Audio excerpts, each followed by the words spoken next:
हरिः ओम्।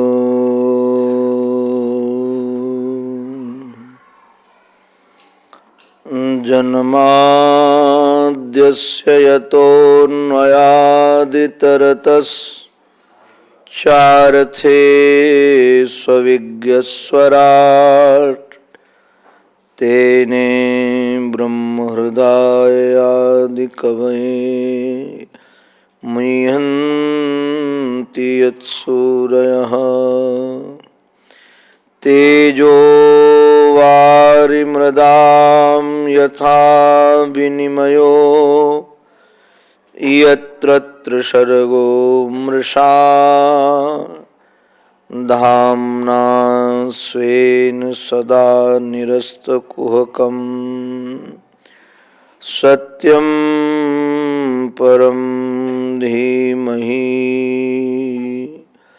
योऽन्तः प्रविश्य मम वाचमिमां प्रसुप्तां सञ्जीवयत्यखिलशक्तिधरस्वधाम्ना अन्यास्तहस्तचरण श्रवणत्वगादीन्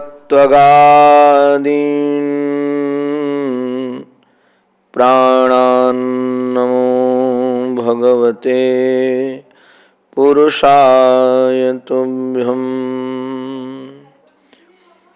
नमः परमहंसास्वादित चरणकमलचिन्मकरन्दाय भक्तजनमानसनिवासाय श्रीरामचन्द्राय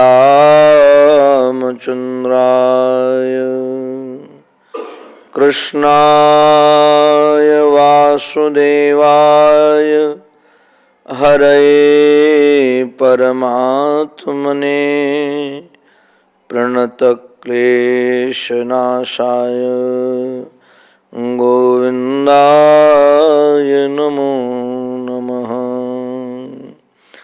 अखण्डानन्दबोधाय शिष्यसन्तापहारिणे सच्चिदानन्दरूपाय तस्मै श्री गुरवे नमः। गुरुर्ब्रह्मा गुरुर्विष्णुः गुरुर्देवो महेश्वरः गुरुः साक्षात् परब्रह्म तस्मै श्री गुरवे नमः। तस्मै श्री गुरवे नमः।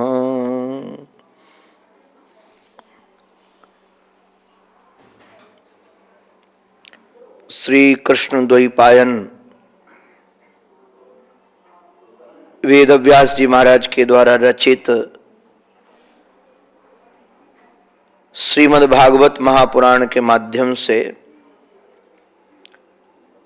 हम लोग जीवन जीने की कला सीख रहे हैं। विगत दिवसों में हम लोगों ने मन के स्वस्थता का विचार किया, बुद्धि की पवित्रता का विचार किया। आज के इस पावन पवित्र प्रसंग पर आप लोगों की एक विहंगम दृष्टि मैं खींचना चाहता हूं। न हमें संसार का सृजन करना है, न हमें संसार के रचयिता का सृजन करना है। यदि सृजन करना है तो हमें अपने विचारों का सृजन करना है। संसार बना बनाया है और इसका जो रचयिता है, संसार को जो बनाने वाला है, वह भी बना ही बनाया है। हमें दुख, अशांति, उद्वेग, पीड़ा, अभाव आदि जितने भी हैं, इनका कारण न तो संसार है न तो परमात्मा है। इसका कारण आप देखेंगे कि हमारे आपके अपने विचार हैं। अगर विचार सुव्यवस्थित हो जाएं तो जहां भी जिस परिस्थिति में जैसे भी हमको रहने को मिले उस परिस्थिति में हम सब आनंद से उल्लास से जीवन व्यतीत कर सकते हैं। विचारों को कैसे बदला जाए, चिंतन को कैसे बदला जाए, इसमें कई प्रकार की युक्तियां, कई प्रकार के दृष्टांतों के माध्यम से ये भाव रखा गया है। जैसे कल एक विचार के परिवर्तन की चर्चा हम लोग कर रहे थे। संसार की जितनी दुखद घटनाएं होती हैं, पीड़ा देने वाली घटनाएं होती हैं, वो भी रसीली लगने लगी हमारी कुंता बुआ को, क्योंकि उस घटना में परमात्मा से मिलन होता है, परमात्मा का सानिध्य मिलता है, परमात्मा का हाथ दिखता है। इसलिए संसार में जब भी कोई परमात्मा से कुछ मांगता है तो संपत्ति मांगता है, सुविधाएं मांगता है, सम्मान मांगता है। किंतु कुंती बुआ ने दुख में भी भगवान की पहचान कर ली, इसलिए भगवान से वह संपत्ति, सम्मान, सुविधा न मांग करके विपत्ति मांगती हैं। विपदः सन्तु मे शश्वत् तत्र तत्र जगद्गुरो, भगवान से उन्होंने विपत्तियां मांगी। अब दूसरा सूत्र आपके सामने मैं रखने जा रहा हूं दृष्टांत के रूप में, कैसे विचारों को पवित्र रखा जाए जो जीवन सुखद बन जाए, आनंद में बन जाए। दुख का कारण व्यक्ति नहीं है, दुख का कारण वस्तु नहीं है, दुख का कारण स्थान नहीं है। यदि देखेंगे, आप विचार करेंगे, चिंतन करेंगे, तो दुख का कारण हमारे जीवन में हमारी आशा है। आशा जहां लग जाती है और आशा की पूर्ति नहीं होती, वहीं दुख मिलता है। इसलिए एक बड़ा मधुर सूत्र इन्होंने दिया, गीताकार ने भी इस भाव को रखा है कि कर्मण्येवाधिकारस्ते मा फलेषु कदाचन। आप कर्म करिए, कर्म करने में हमारा आपका पूरा अधिकार है, किंतु फल प्राप्ति में हमारा पूरा अधिकार नहीं है। हमारे मन के अनुकूल फल मिले यह संभव नहीं है। व्यापार हम अधिक से अधिक धन लगाकर करें, अधिक से अधिक उद्योग से करें, व्यवहार कुशलता से करें, तब भी जरूरी नहीं है कि आपके मन के आधार पर ही उस व्यापार से लाभ नजर आए। इसलिए कई बार हम लोग देखते हैं व्यवहार में लोगों को ये शिकायत रहती है कि हम बहुत उद्योग करते हैं, बहुत पुरुषार्थ करते हैं, किंतु पुरुषार्थ के आधार पर हमें लाभ नहीं मिलता है। ये जो लाभ की प्राप्ति है यह आपके पुरुषार्थ के आश्रित नहीं है, ये प्रारब्ध के आश्रित है। प्रारब्ध भी नाम पुरुषार्थ के एक पहलू का ही है। ऐसा नहीं कि प्रारब्ध नाम किसी और का है। पुरुषार्थ जो हम आज कर रहे हैं, जो हम कर्म कर रहे हैं, इस कर्म का नाम होता है क्रियमाण कर्म, और जो इसका फल इकट्ठा हो जाता है उसका नाम होता है संचित, और जो उपभोग करने के लिए हमारे पास आ गया है उसका नाम है प्रारब्ध। तो क्रम है एक, क्रियमाण संचित बनता है, संचित ही प्रारब्ध बनता है। तो क्रियमाण कर्म में हम सजग होकर, सावधान होकर, प्रमाद रहित होकर कर्म करें, किंतु जल्दी नहीं है कि आप जो कर्म करें तुरंत उसका प्रतिफल मिल जाए। आपको पहले का जो हिसाब चल रहा है पहले उसके आधार पर मिलेगा, बाद में ये क्रियमाण जब प्रारब्ध बनकर आएगा तब आपको फल देगा। इसलिए सुखी रहने का एक सूत्र ये भी है कि हमारे आपके जीवन में लाभ की इच्छा छोड़ करके केवल कर्म निष्ठा से हम संलग्न हो जाएं, क्योंकि आशा नहीं रहेगी तो निश्चित रूप से सुख का संचार होगा। हमारे एक महात्मा कहते थे, आशावंत जेते नर जग के तमाशा बने। आशा जब हमारे जीवन में आती है तो ये हमको जगत का तमाशा बना देती है, जगत देखने वाला हो जाता है और मैं तमाशा बन जाता हूं। आशावंत जेते नर जग के तमाशा बने, और तजी जिनने आशा उन्हें जग ही तमाशा है। फर्क इतना है कि यदि हम आशा का परित्याग करेंगे तो ये सारा का सारा जगत तमाशा नजर आएगा, और यदि हम आशा से परिपूर्ण हो जाएंगे तो हम स्वयं तमाशा बन जाएंगे। मुझे एक बहुत अच्छी बात लगती है, एक भक्त भगवान के समीप गया, बहुत प्रेम से परमात्मा से कहा कि हम आपके प्रेमी हैं और आपके समीप कुछ लेने के लिए आए हैं। भगवान ने कहा कि तुम्हें क्या चाहिए? बोले पहले ये बताओ तुम्हारे पास है क्या क्या, पहले आप अपनी लिस्ट बता दो कि हमारे पास ये है,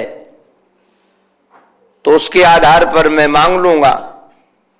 भगवान ने कहा कि हमारे पास दो चीजें हैं, एक चीज उसका नाम है जिस पे मैं नाचूंगा, और दूसरी चीज ये है, देखा जाए विचार करके देखिए, जिससे तुम नाचोगे। यदि तुम्हें नाचना हो तो दूसरी चीज लो और हमें नचाना हो तो दूसरी चीज लो। बोले दोनों का निराकरण करो, ये कौन कौन है जिससे तुम नाचते हो या मैं नाचता हूं? उन्होंने कहा एक जो माया है, अगर वो तुम लोगे तो तुम नाचोगे। माया यदि हमसे तुम लोगे तो दर बदर तुम्हें नाचना पड़ेगा, यहां नाचो वहां नाचो, नाचते रहो। और दूसरे हमारी भक्ति है, यदि हमारी भक्ति ले लोगे तो तुम देखोगे और मैं नाचूंगा। भक्ति के बस में भगवान होते हैं, इसलिए रसखान को कहना पड़ा, शेष महेश दिनेश गणेश सुरेशहु जाहि निरंतर ध्यावें, जाहि अनादि अनंत अछेद अभेद सुवेद बखाने, नारद से सुख व्यास रटे, रचि हारे तो पुनि पार न पावे। नारद सुखदेव बड़े बड़े ज्ञानी विज्ञानी जिनके विषय में बोलते हैं, किंतु उनकी वाणी रुक जाती है, किंतु भगवान के यश, भगवान की कीर्ति का पार नहीं पा पाते। नारद से सुख व्यास रटें, रचि हारे तो पुनि पार न पावे, ताई अहीर की छोहरियां छछिया भर छाछ में नाच नचावे। ये रसखान की वाणी है। ऐसे परमात्मा को बड़े बड़े ज्ञानी विज्ञानी जिसके विषय में बोल बोल कर थक जाते हैं, पूर्ण पा नहीं पाते, वो गांव की ग्वालिनियां अहिरनियां जिन्हें बोलने का सहूर नहीं है, जिन्हें चलने का सहूर नहीं है, वह परमात्मा को कहते ठुमका लगाओ तब तुमको हम दही देंगी, नाचो तब तुम्हें हम माखन खिलाएंगी। तो ये किसके बस पर नचाती हैं? वो जिसके बस पर नचाती हैं उसका नाम प्रेम है, उसी का नाम भक्ति है। तो भक्ति के परवश भगवान है। अगर भगवान को नचाना हो तो भक्ति की प्रार्थना की जाए, और स्वयं को नाचना हो तो माया की प्रार्थना की जाए। किंतु भगवान को नचाने की कामना बहुत कम लोगों को है, अपने नाचने की कामना ज्यादा है। और जीवन भर जो स्वयं नाचता रहा हो, लास्ट में भी यदि उसका मन परमात्मा के चरणों में लग जाए तो परमात्मा उसके वशीभूत हो जाते हैं। ये सूत्र आपके सामने एक दृष्टांत के माध्यम से, कथा के माध्यम से, क्योंकि श्रीमद् भागवत महापुराण मूल है जिसके आधार पर यह विषय रखा गया है, तो उसी के आधार पर मैं आपको यह दर्शन प्रस्तुत कर रहा हूं। श्रीमद् भागवत महापुराण में एक बड़ा रसीला दृष्टांत दिया गया कि महाभारत युद्ध में पांडवों की विजय हो गई और धर्मराज श्री युधिष्ठिर जी महाराज राजा बने, किंतु राजा बनने के बाद भी उनके चित्त में पूर्ण प्रसन्नता नहीं आई। बड़ी विडंबना इस बात की होती है। इसका नाम है मृग तृष्णा की दौड़। मृग तृष्णा की दौड़ क्या है? जैसे छोटा बच्चा होता है, उसको लगता है कि खेलने का खिलौना मिल जाए तो मैं पूरा सुखी बन जाऊंगा। खिलौना मिल जाने के बाद थोड़ा बड़ा होता है, सोचता है साइकिल मिल जाए तो पूर्ण सुखी हो जाऊंगा। साइकिल मिल जाए तो फिर मोटरसाइकिल मिल जाए, फिर गाड़ी मिल जाए। तो ये जो मृग तृष्णा की दौड़ है ये चलती रहती है कि फिर बाद में सोचते हैं विवाह हो जाएगा तो सुखी हो जाऊंगा, विवाह हो जाने के बाद बच्चे हो जाएंगे तो सुखी हो जाऊंगा, फिर बच्चे पढ़ लिख करके हो जाएंगे, मैं बिल्कुल फ्रीडम, उसके बाद मैं बहुत आनंद से जीवन व्यतीत करूंगा। फिर बच्चे पढ़ लिख जाए तब फ्री हो जाएंगे, फिर विवाह हो जाए तब फ्री हो जाएंगे। देवताओं बताओ अब तक फ्री हुए कि नहीं हुए? ये फ्रीडम लगता है कि हमको मिल गया है। ये मृग तृष्णा की दौड़ चलती रहेगी। मुझे तो कई बार लगता है कि यदि गति भगवान की ओर न हो तो जब तक मरघट में शयन नहीं करेंगे तब तक शायद ये विश्राम मिलने वाला नहीं है। लगता है कि वहां पहुंच जाएंगे तो सुखी बन जाएंगे। संपूर्ण जीवन में तो कई बार विचार करता हूं, इससे बड़ा पुरुषार्थी कोई नहीं होगा। अध्यात्म की दृष्टि से, व्यवहार की दृष्टि से सर्वश्रेष्ठ जीवन था श्री धर्मराज युधिष्ठिर जी महाराज का, क्योंकि धर्म स्वरूप स्वयं है और जिनके सहयोगी अर्जुन हैं, जिनके सहयोगी भीम हैं, जिनके सहयोगी नकुल और सहदेव हैं, ऐसे समर्पित भाई जिनको मिले हों, आप कल्पना भी नहीं कर सकते, आप विचार भी नहीं कर सकते कि ऐसा समर्पण आज के समय में आपको देखने को मिले। एक भाई जीत करके, क्योंकि उस समय वीर शुल्का भी नाम पत्नी का होता था, राजा महाराजा लोग वीरता का प्रदर्शन करके किसी राजकुमारी को जीत कर लाए। अर्जुन अपनी वीरता का प्रदर्शन करके राजकुमारी द्रौपदी को लेकर आए और मां ने कहा कि सब भाई बंटवारा कर लो। आप कल्पना भी नहीं कर सकते कि इस ढंग का भी व्यवहार हो सकता है, और सभी ने स्वीकार कर लिया कि पत्नी एक और हम लोग 5 रहेंगे। सबका बंटवारा, व्यक्ति धन का बंटवारा कर सकता है, व्यक्ति प्रॉपर्टी का बंटवारा कर सकता है, किंतु क्या जहां अपना प्रेम है उसको क्या हम बंटवारा कर पाएंगे? किंतु उसके बाद भी समर्पण की पराकाष्ठा।